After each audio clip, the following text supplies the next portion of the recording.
Hello, family. Welcome to Wednesday Study. Wednesday Study is Hard Hearts. My name is Dwain, and I'm excited to get into this study today because it shows us sometimes that even the best things that God does are met by people who are skeptics and people who are upset about even good things that God does. Everybody's not going to be happy because God blesses you, because God does something amazing in our lives. Everyone will not receive that as something good.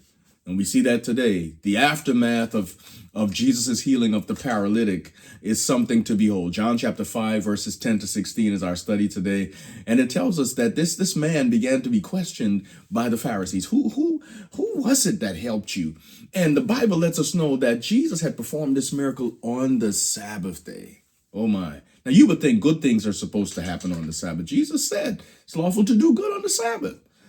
But it was taught by the Pharisees of the time that healings could only happen in emergencies. It had to be an emergency, a contingency for you to heal somebody on the Sabbath. This was an issue with Jesus throughout his ministry with them. As you'll study today, when Jesus heals a blind man, they get upset at him.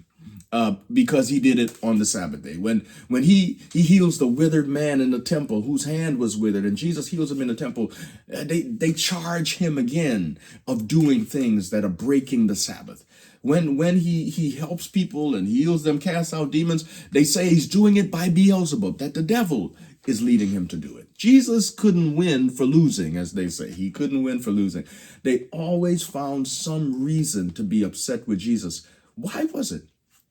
Why couldn't they simply appreciate the blessings? This man who had been in this condition 38 years was now walking. But they're concerned that he's carrying his mat on the Sabbath, not his healing, not his blessing. And there's some people who are going to be upset because God changes your situation. They'll be upset more about that than the fact that you were changed. They're always looking. Pharisees exist today as they did in days of old. The man said, it was Jesus. This is the one. After he went to the temple and Jesus met him there and he reveals himself, Jesus said to him, by the way, hey, listen, don't continue in sin. Don't continue sinning now, lest the worst affliction come upon you. Jesus is intimating that it was his own sin that had brought his degradation on him. Don't continue in sin. Go and sin no more now that you've been healed. It's a powerful word for us.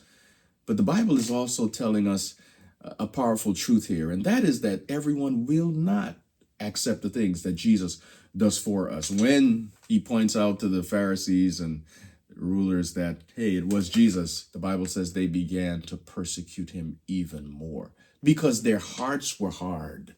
Their hearts were dark. They were looking for a Messiah who would deliver them from Rome, not one who would really help and save people.